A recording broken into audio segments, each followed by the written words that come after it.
Jaz sem vam danes pripravila eno, dajmo reči, srednje dolgo predavanje, ali srednje kratko, ne vem, kako naj rečem.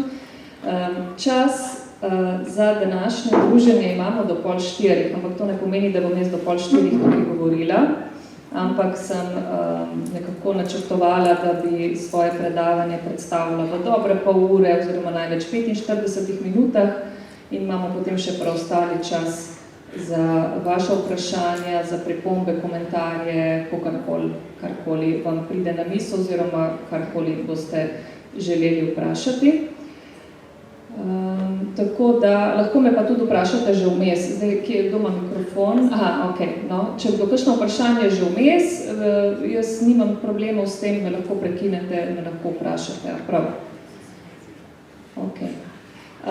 Kratka bom tudi zato, ker je bil to en tak naporen teden, veliko enih mrkov, lun in Merkurjev, tako da bom poskušala biti prijazna do vas in do sebe. Ok, jaz bi začela svoje predavanje z zgodovino in sicer ravno včeraj sem v knjižnici slučajno naletela na eno revijo, kjer me je pač naslovnica zelo pritegnila in sem si jo sposodila. Seveda članek takoj prebrala in zdaj vam tudi en odlomek iz tega članka tudi z vami delila. In sicer glede, dajmo reči, sodelovanja starši pred 80 leti. Leta 1941, 2 meseca pred njenim 3. rojstnim dnem, je Asperger na svoji kliniki pregledal deklico po imenu Herta Schreiber. Herta je kazala znake motenj v duševnem in telesnem razvoju, saj je nekaj mesecev prej zbolela za encefalitisom. Aspergerjevo diagnostično poročilo o Herti se je glasilo: huda osebnostna motnja, najhujša motorična zaostalost, idiotizem, epileptični napadi. Doma mora biti otrok neznosno breme za mater, ki mora skrbeti za 5 zdravih otrok. Stalna namestitev v Spiegelgrund se zdi nujno potrebna. 4 dni pozneje so Herto sprejeli v Am Spiegelgrund, to je bila ena takšna posebna bolnica za otroke, ki so bili zaostali, ki so imeli neke težave z vedenjem. Predvsem pa je postala zelo glasna potem, da so veliko otrok tam evtanazirali in delali raziskave na njih. Mesec dni pozneje pa je dr. Jekelius Rajhovskemu odboru za znanstveno registracijo resnih dednih in prirojenih bolezni, tajni organizaciji, ki je stala za evtanazijo otrok, poročal, da deklica trpi za idiotizmom in ne išče stikov z okolico. Na obrazcu je označil okence, da je Hertino stanje neozdravljivo, kar pomeni, da je dejansko prosil za dovoljenje, da Herto ubije. Mesec dni pozneje, 2. septembra 1941, dan po njenem 3. rojstnem dnevu, so Herto usmrtili. Zdravniki so kot vzrok smrti zabeležili pljučnico, najpogostejši vzrok smrti v Spiegelgrundu. Iz zapisa v Hertinem spisu v Spiegelgrundu je razvidno, da je njena mati vedela, kakšna usoda čaka njenega otroka v ustanovi, a je menila, da bi bilo bolje, če bi hči umrla, saj bi se ji drugi samo posmehovali. Ja, jaz tukaj ne bi kaj preveč komentirala, samo tako, če malo pomislimo, kje smo zdaj, koliko smo napredovali v smislu skrbi za otroke s posebnimi potrebami, v zvezi z komunikacijo s starši. Včasih se nam zdi, da sicer da gre to vse spet v nek drug ekstrem in ja, včasih mogoče gre res, ampak je to tudi s tem namenom, da najdemo tiste poti, ki bojo najboljše, ki bojo najbolj učinkovite za vse strani. Verjetno si ne želimo tega nazaj, ne? To, kar se je dogajalo. Dobro, so 2 ekstremne razmere, ampak vseeno. Ok, današnja vsebina bo približno takšna. Jaz bi vam želela najprej predstaviti malo, kaj gre vse skozi kaj vse gre družina otroka s posebnimi potrebami, ko seveda pride do nekega rojstva takega otroka ali pa tudi pride do neke poškodbe, bolezni, kakorkoli že. Potem, kako pač tudi starši to doživljajo, da si bomo tudi lažje mogoče znali predstavljati skozi kakšne, ne vem, stiske, skozi kakšne razmišljanja, čustva in tako naprej, odnose z okolico pravzaprav grejo in da jih bomo mogoče tudi lažje razumeli, s kakšnimi načini oziroma zakaj reagirajo doskrat na takšne načine, kot reagirajo. To zdaj ne pomeni, da jih upravičujemo njihovo vedenje, njihove reakcije, ampak samo toliko malo za razumevanje, pa kako bi lahko in mi tukaj prišli nasproti, oziroma kaj se lahko tudi mi navsezadnje naučimo o sebi. Potem pa sem pripravila tudi nekaj nasvetov, bolj v tem smislu, oziroma zbrala nekaj izkušenj ali pa nekaj dobrih praks, ki jih tukaj imamo v cilju skarbniki in tudi širše, kar sem imela izkušenj, kako je najboljš postopati v takih primerih, ko se zdaj želja bila predvsem, da se naučimo komunicirati oziroma da poskušamo pridobiti neka znanja na področju komunikacije z zahtevnimi starši, ker tisti starši, ki niso zahtevni, s katerimi dobro sodelujemo, z njimi pravzaprav nimamo težav. Torej nasvetov, kar se tiče same priprave na komunikacijo in pa tudi navsezadnje na sestanke, ko imamo sestanke starši. Se pravi, na koncu prosim vas za vprašanja, lahko se tudi potem še naknadno pogovorimo o kakšni stvari, lahko pa tudi vmes vprašate, če vas kaj zanima oziroma pripomnete. Torej, kaj se dogaja v družini otroka s posebnimi potrebami? Najprej sem pripravila tukaj, kako se temu reče, veste, kaj so to stopnje žalovanja, sprejemanja, žalovanja, prilagoditve na neko izgubo. Dobiti otroka s posebnimi potrebami, zdaj ni važno, ali to v rojstvu, ali to kasneje, je pravzaprav ena izguba, ker če si predstavljamo, preden dobimo otroka, si predstavljamo, kakšen bo, idealen bo, kako bo lep, kako bo zmožen, kako bo sposoben in vse tako naprej, kako ne bomo imeli nobenih težav z njim. Ja, že itak, če se otrok rodi brez nekih odstopanj, so že ravno tako eno tako streznitev, da je vse tako, kakor si bomo predstavljali, kaj šele, če se rodi otrok s posebnimi potrebami. Potem, tudi če se kasneje karkoli zgodi, je to velik šok. Na začetku smo vedno šokirani in pravzaprav nismo ne dojamemo čist, kaj se nam v resnici dogaja. Smo kar tako malo otopeli, ali pa zdaj, če je kdo od vas, vsi smo verjetno kdaj šli skozi kakšne situacije, ko smo nekaj nekoga izgubili. In če malo pobrskate po spominu in se spomnite, kako je to bilo, najprej ne verjamemo čist, da se je to zgodilo. Smo v šoku, kot da smo tako malo odklopljeni od realnosti, kot da imamo občutek, da smo v enem mehurčku. Potem druga faza naj bi bila zanikanje, to ponavadi se zgodita v tem zaporedju, torej kar ne moramo verjeti, da se nam je to zgodilo. Potem si sledijo še naslednje faze, jeza, pogajanje v tem smislu, da barantamo sami s sabo, s svetom, z Bogom, če kdo veren, v smislu, če bom naredil to pa to, bom dobil to pa to, ali pa za nazaj razmišljamo, aha, to se mi je pa zgodilo zato, ker sem naredil to pa to. V glavnem, veliko je tega enih čejev. In pa zelo tudi čustveno, intenzivno obdobje, ki lahko traja tudi, se pravi, par enih, pravzaprav tudi v nedogled za nedoločen čas. Načeloma, če je izguba dokončna, lahko to žalovanje recimo traja leto, dve, časno seveda tudi več. Zdaj pri otroku s posebnimi potrebami pa niso izgubili otroka, ampak so samo dobili drugačnega otroka. Ves čas obstaja neko upanje tudi, da bo medicina napredovala, da bo mogoče, ne vem kdo, medicina ali kakšno drugo področje temu otroku pomagalo in tako ves čas ostaja upanje. Pravzaprav mislim, da pri večini teh staršev, ali pa vsaj pri, ne vem, polovici ali pa nekaterih, pravzaprav ta proces čist ne more se speljati do konca. Torej, zadnja, to sem tudi tam napisala, pisala prilagoditev vprašaj, prilagoditev sprejemanje.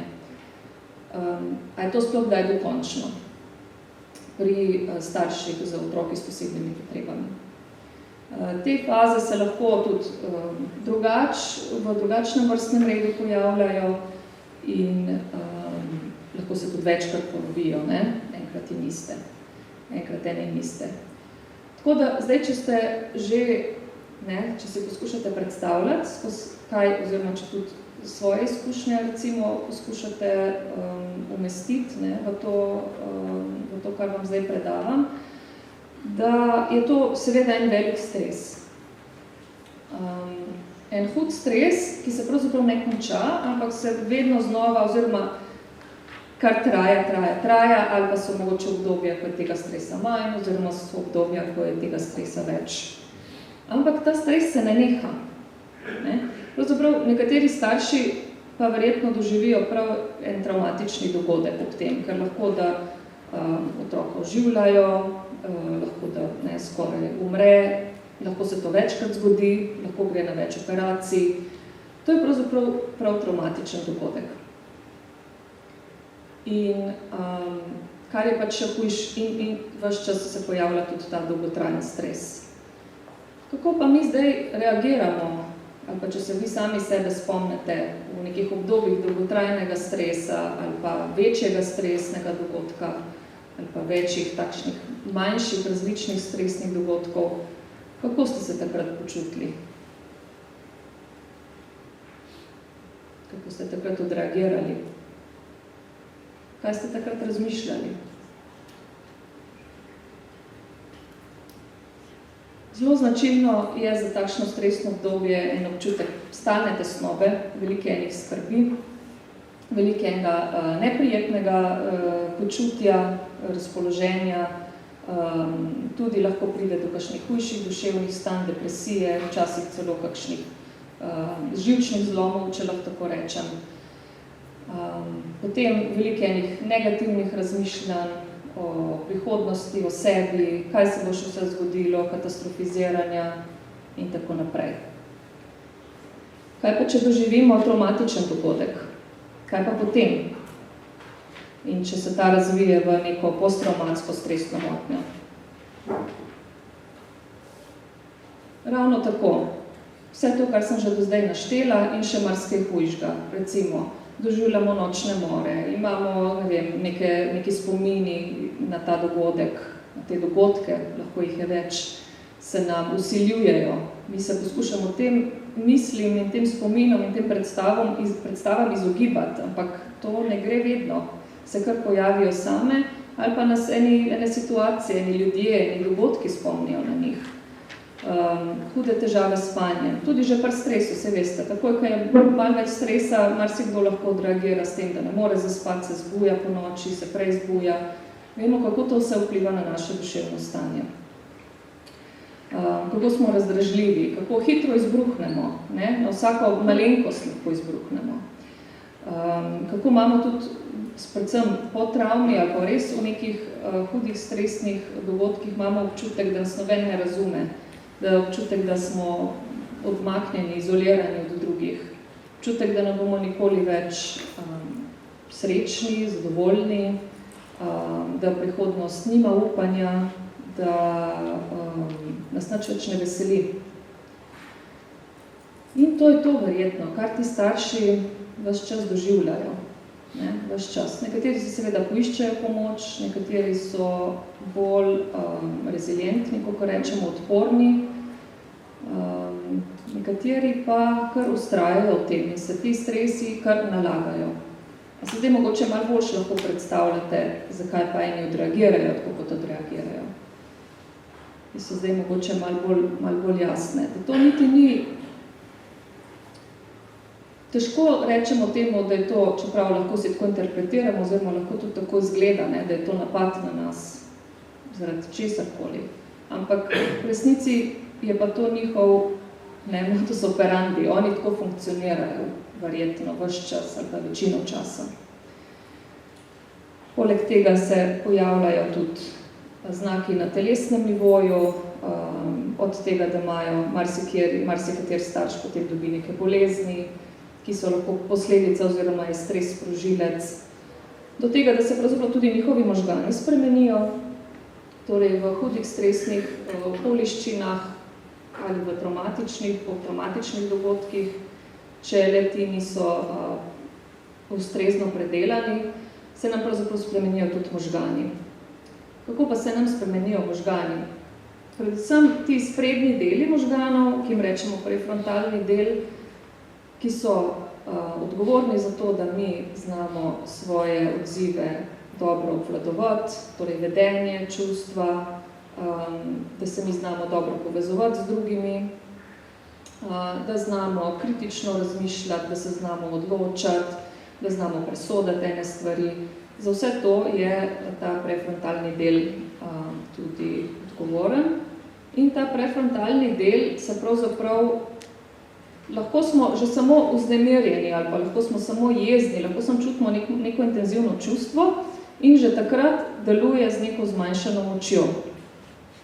Ob, recimo, večjem stresu, po tem, ko doživimo neko travmo, ki ni bila predelana, pa pravzaprav se ta prefrontalni korteks, to je dokazano, zmanjšajo se povezave z drugimi deli možganov in pa tudi zmanjšano močjo dela.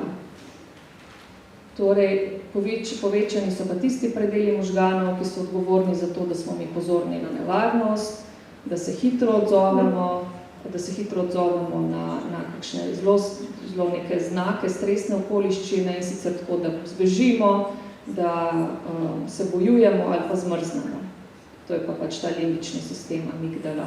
Je pa povečano, je pa zelo aktivno. Pravzaprav ta amigdala ves čas zelo intenzivno deluje in hitro na vse sprožilce, karkoli se dogaja v okolju, hitro tudi ti ljudje zaznavajo, da jim preti neka nevarnost in se tudi hitro odzovajo na njo. To se verjetno veliki večini ali pa velik našim staršem, naših otrok tudi dogaja.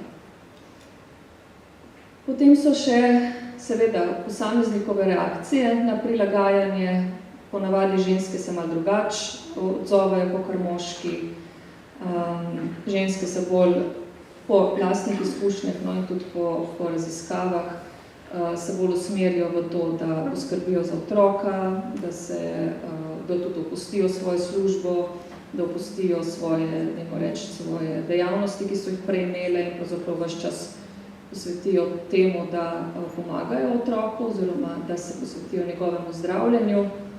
Očetje pa tudi dostikrat z nekim odmikom se počutijo tudi, oba se počutita pravzaprav izolirana na nek način, tako da nimata podpore in tudi celotna družina pravzaprav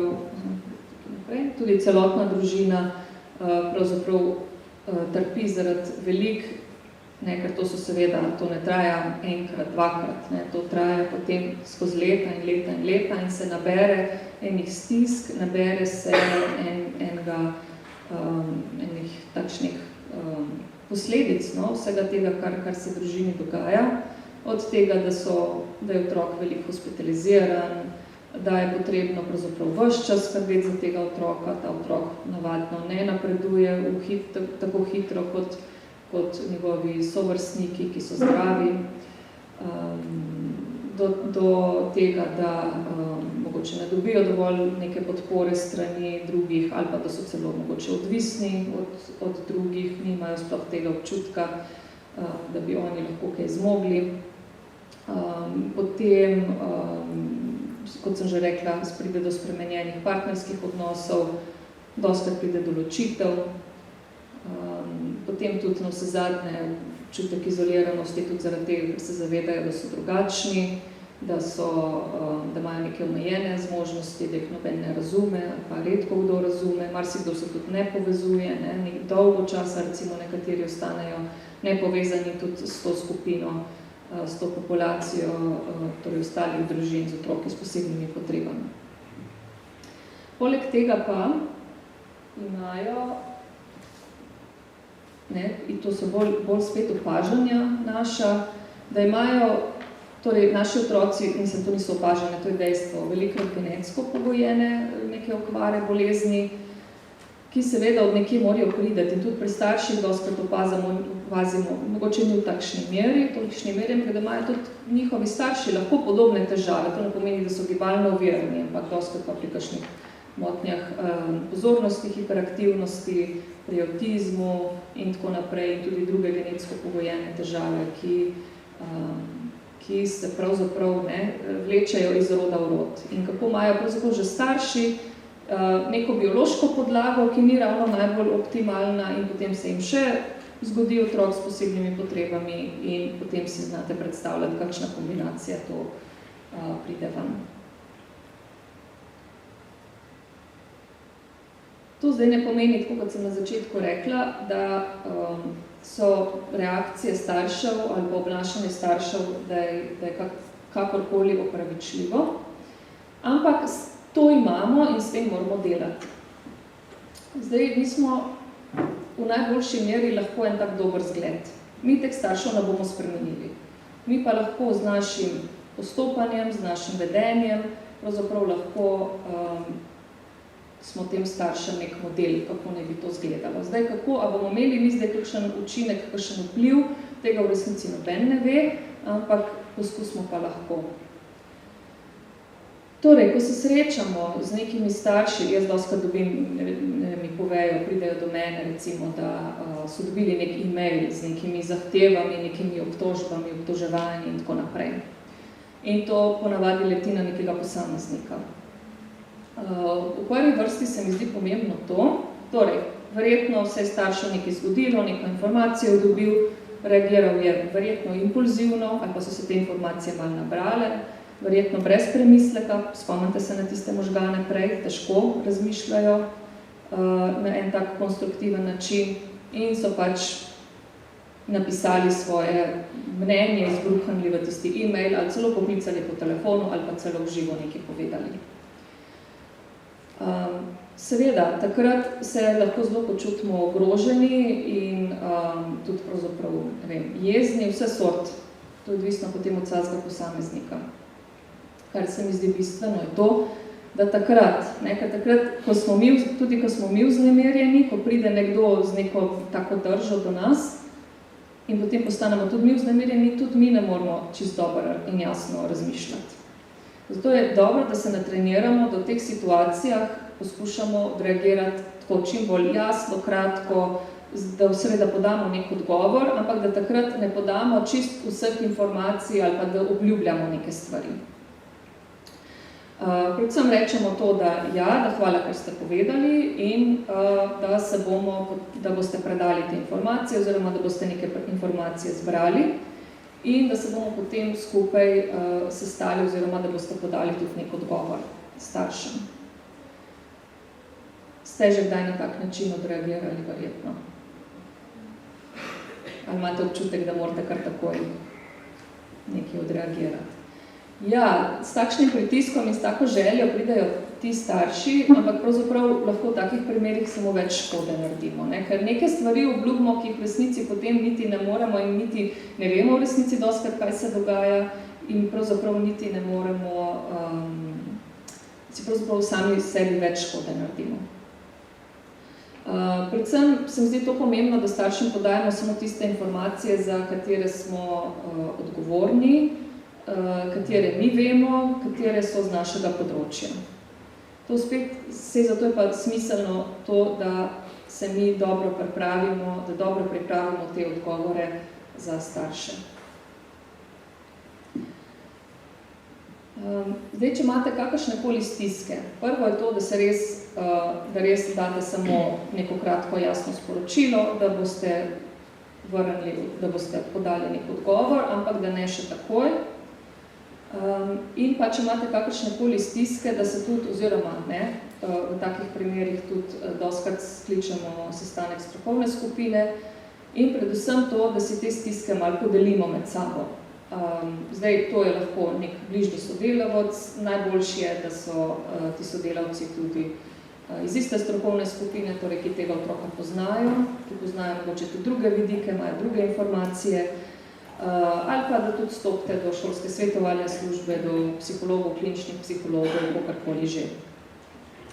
Najboljši seveda do tistega, ki je v strokovni skupini, zdaj včasih tudi vedno to ne gre, smo odsotni, ali pa še ni določen psiholog, ali pa predvsem psihologi, ki sodelujo v strokovnih skupinah. Važno je, da do nekoga stopite, mi pa se bomo potem že dogovorili, kako naprej. In pa, da to je pač sporočilo, je to, da vi ne ostanete sami. Kar najhujše je v nekem stresu, ali pa tudi če se vrnemo nazaj, torej na te traumatične dogodke, najhujše je, da ostanemo sami. Torej, zelo pomembno je te stiske podeliti in poskusiti najti skupne rešitve. Torej, sklic sestanka strokovne skupine, kjer se dogovorimo, si podelimo informacije, ponavadi potem ugotovimo, da ima vsak en del teh informacij, kaj se dogaja in da sestavimo skupno sliko. Pobudo seveda za ta sestanek lahko da kdorkoli in da se tudi v čim bolj seveda smiselno širokem krogu sestanemo. In pa na tem sestanku, kot sem že rekla, podelitev informacij in pa predvsem dogovor, kako bomo postopali na sestanku starši. Ta sestanek starši pa naj bo tudi, se pravi, to res velja za tiste primere, ko se ne počutimo dovolj, ali ne vem, sposobni, ali kakorkoli tudi navsezadnje odgovorni za to, da sestanek speljamo sami ali po nekih dvojicah, je res smiselno, da potem sestanek starši izpeljamo v širši zasedbi. Poleg tega je tudi zelo pomembno, da se je pa to zdaj zgodilo.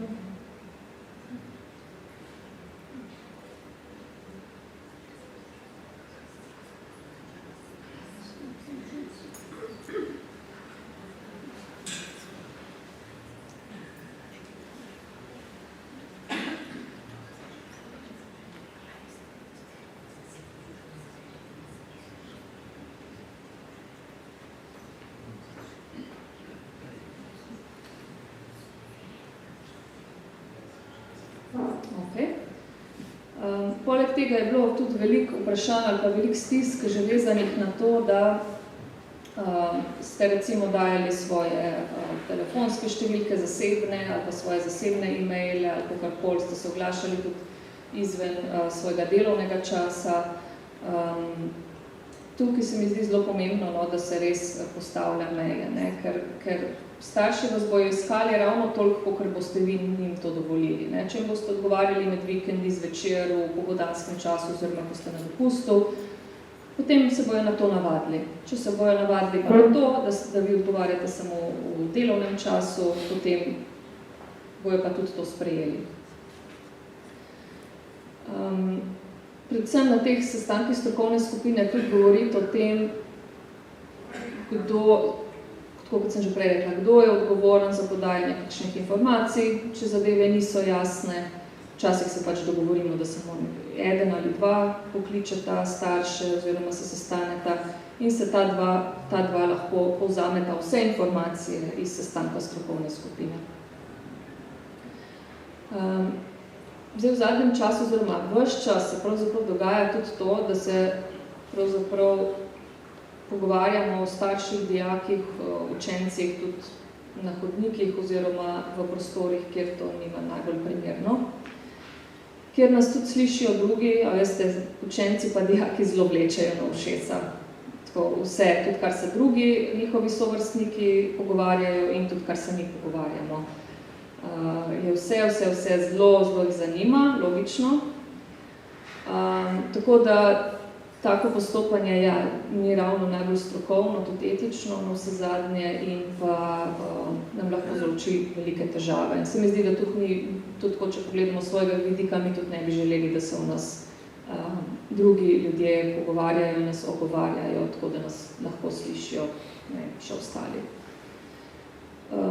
Kar se mi zdi tudi zelo pomembno, torej ravno to povezovanje in pa tudi, da si delimo primere dobre prakse. Recimo, kaj na določeni, kako, recimo, če poznate koga, ki je že imel nek stik z nekimi zahtevnimi starši, kako, na kakšen način so te stvari reševali.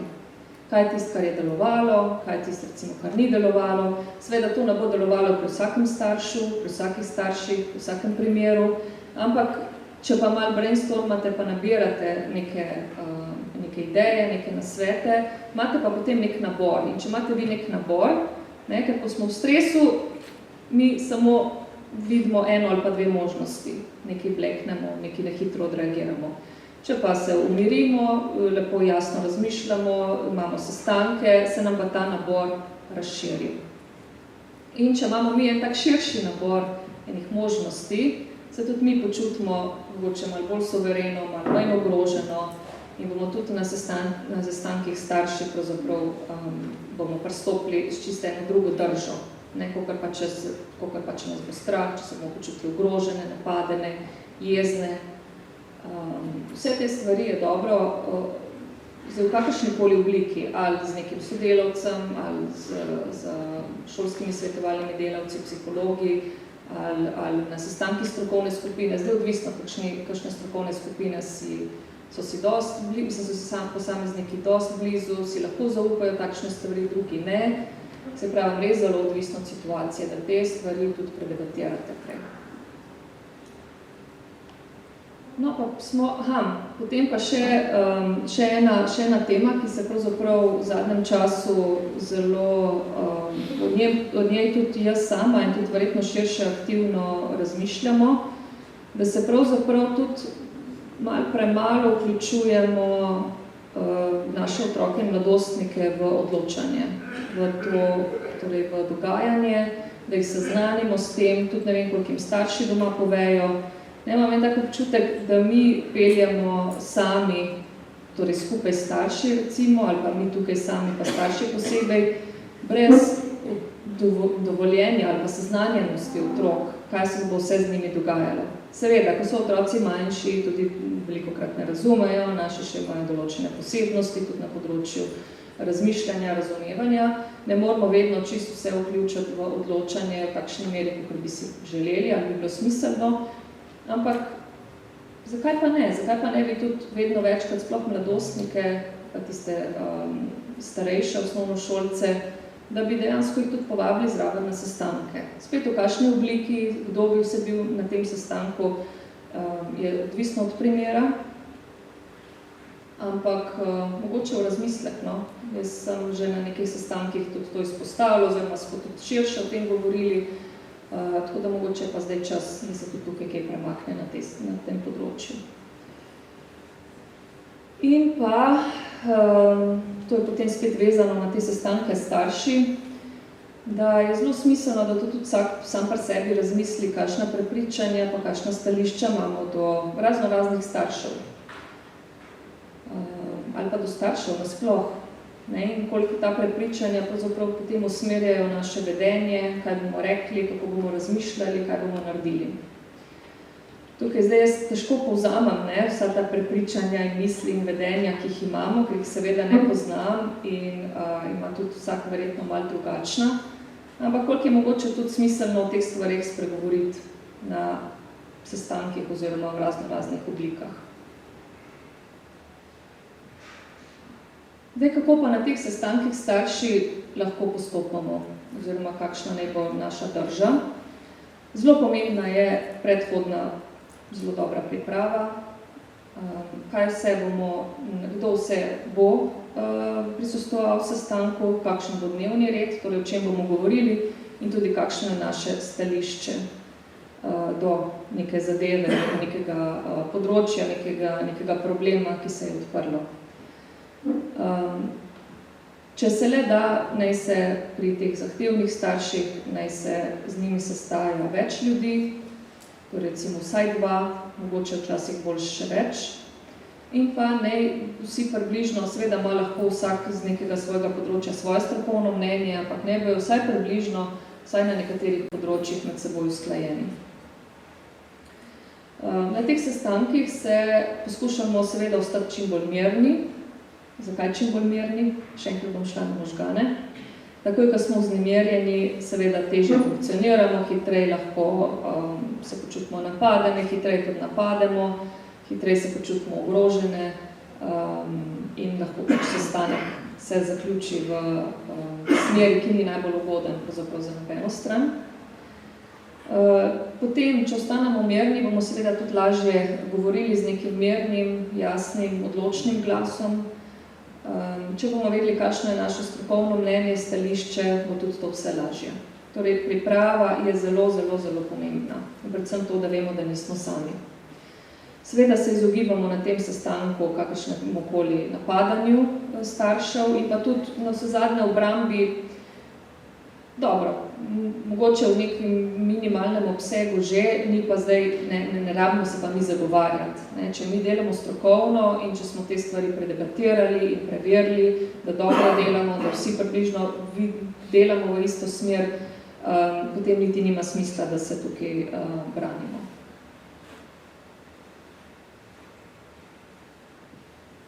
Staršem na tem sestanku, hkrati smo zgled, po drugi strani tudi poskušamo aktivno poslušati in tudi ga povzemati. Če smo prav razumeli, tudi navsezadnje sebe povzemamo tudi dogovore s sestanka, iščemo skupne točke. Ne rabimo se strinjati v vseh točkah, mi ne rabimo, naš cilj teh sestankov starši ni to, da bomo mi starši spremenili ali da bomo spremenili njihovo mnenje. To ni naš cilj. Naš cilj je, da najdemo vsaj nekaj skupnih točk, vsaj eno, na kateri bomo lahko potem skupaj delovali, skupaj delali naprej. Če nam je to uspelo, je potem to že velika zmaga. Teh sestankov je lahko veliko. To ne pomeni, da moramo mi na enem sestanku zdaj rešiti vse probleme, ki jih imamo. Seveda problemi tudi novi nastajajo in jih seveda lahko skozi čas, torej poskušamo gledati na to delo tako zelo dolgoročno.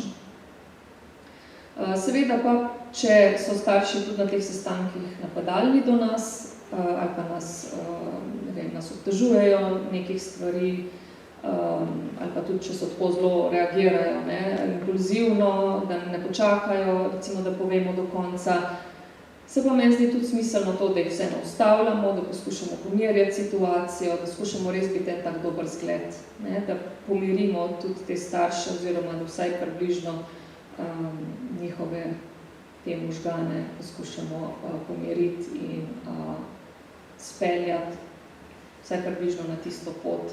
To ne pomeni to, da jih moramo prepričati, ampak da vsaj poskušamo najti neke skupne točke in rešitve.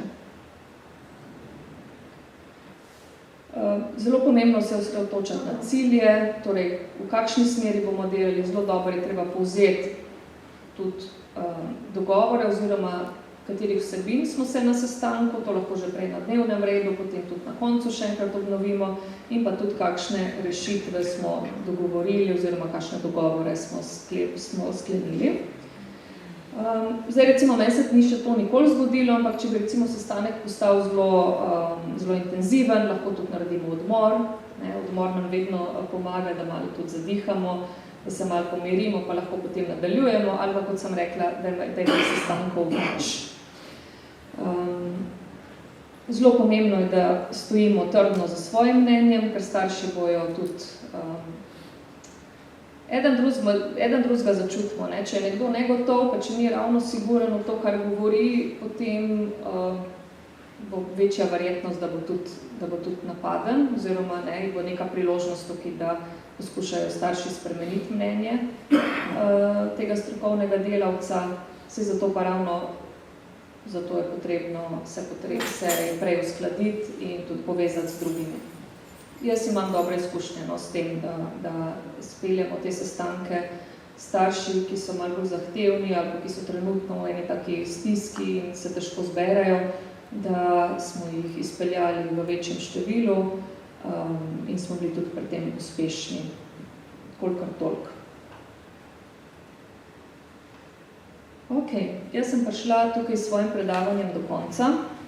Govorila sem precej nasplošno, zato ker pač ne morem govoriti o vsakem posameznem primeru, ker vsak posamezen primer potem rešuje strokovna skupina. tukaj sem še enkrat tudi navedla torej e-maile, na katere se lahko obrnete, če nimate, ne, recimo nobenega, na koga bi se lahko naslonili ali se z nekom pogovorili, ampak se mislim, da večinoma so te povezave že vzpostavljene. Takole, jaz vas bom pa potem še prosila, če še kakšna pripomba, komentar, vprašanje, da pa tudi poveste.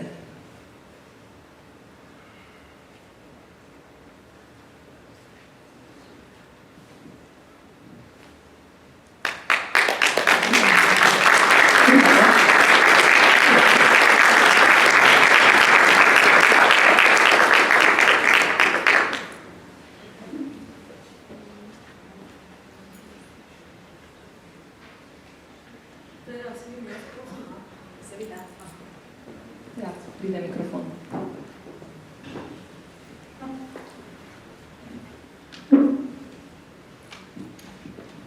Torej, pred leti so tudi v naši hiši kar dobro delovali, mislim, da je res že kar nekaj let, tudi skupine za starše. Zdaj, mene zanima, kot učiteljica v posebnem programu, ko sem tole poslušala, predvsem tiste faze, ne, imamo otroke od 8. leta pa tja do 26. leta, doživljamo to, da starši še vedno znova se vračajo v neke faze, žalovanja, depresije in tako naprej, ker je to kar dolgo obdobje. Mislim, da je morda treba bi bilo povedati, da tudi obdobje otroka, ko pride v puberteto, ko se vrstniki poročajo, ne vem, ko zbirajo srednjo šolo, starši zopet doživljajo te krize in učitelji smo potem deležni, na primer, tudi drugačne obravnave staršev. Torej, zanima me, ali je kakšna možnost, da bodo naši starši se lahko vključili ponovno v neko izobraževanje, ker tole, ko sem poslušala, če bi samo zamenjali, se pravi, sodelovanje s starši, če bi napisali sodelovanje z učitelji, mislim, da bi bilo tudi to za njih kar primerno predavanje. Hvala. Ja, hvala za vprašanje. Res je v preteklosti sodelovalo, vsaj odkar sem jaz tukaj, pa vem, da tudi že prej, je bila organizirana skupina za starše in pa tudi nekaj predavanj za starše. Mislim, da je bilo nazadnje še celo v času korone, je potekala skupina za starše torej nadaljavo preko videoklica in zanimanje je vedno veliko, besedno, ampak kakšna je pa potem dejanska prisotnost, je pa to na roke ene prste se jih da prešteti. Tudi ko so bile skupine za starše organizirane torej nadaljavo, je bila pravzaprav tale udeležba je bila zelo nizka. Seveda je dolgoročen, tudi jaz sem imela nekaj predavanj za starše v začetku, ko sem prišla v center in so bile, ja, udeležba je bila tako večinoma 2-3 od vseh 400 staršev. Tako da ja, jaz se strinjam, da bi imamo neke dolgoročne načrte, da te stvari izpeljemo, ampak se bojim mogoče, da to ni ravno v ospredju zdaj, ravno zaradi tega, ker smo imeli takšne izkušnje, ne, da pravzaprav potreba, želja je velika, tudi zdaj, ko so bile ankete za starše razposlane, je bil neka povratna informacija, da si želijo predavanj, da si želijo skupin, ampak potem je pa sama udeležba je pa zelo nizka. Tako da jaz osebno, pa tudi ostali, potem rajš na individualnem nivoju sodelujemo z njimi, tako da vsekakor pa razmišljamo tudi v tej smeri, predvsem kaj narediti, ne, predvsem kako se jim približati, da mogoče ta predavanja organizirati takrat, kadar so roditeljski sestanki, recimo, ali nekaj v tem smislu. Tudi to smo že naredili, takrat je bila udeležba večja, potem je seveda pa šla korona in vse skupaj, zamenjali smo se malo zaposleni, ampak ja, mislim, zelo tehtno vprašanje.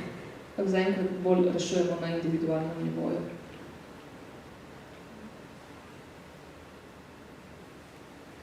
Odgovor. Ima še kdo kakšno vprašanje?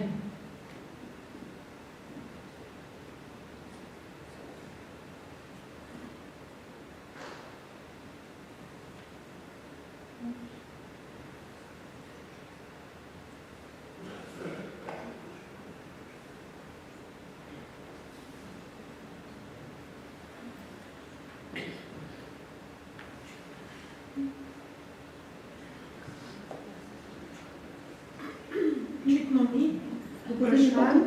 Verjetno si bila tako, da si nas odpustila brez besed v razmišljanju, ali pa si bila tako egzaktna, da smo dobili vse informacije. Tako da... Predvsem je treba tudi res individualno od primera do primera. Vsak primer je malo drugačen. Jaz sem poskušala zbrati neke izkušnje, pa neka priporočila, ki nam lahko včasih pridejo prav, včasih pa samo kakšno, eno ali dve. Tako da, žal tukaj ni, ne, če bi se želeli dobro pripraviti, je pravzaprav potrebno tudi več časa tudi v obliki nekih delavnic, nekih iger vlog, primerov, na tak način tudi trenirati, ampak se pravzaprav imamo vsak dan priložnost to delati, ko smo v stiku starši, tako da izgledam bolj na to kot neko dolgoročen trening za to, da osvojimo to komunikacijo s starši. Takole, najlepša hvala. Jaz sem želim lep vikend, lep dopust, če že odhajate, če vas ne bo več. In pa upam na čim boljše sodelovanje še naprej.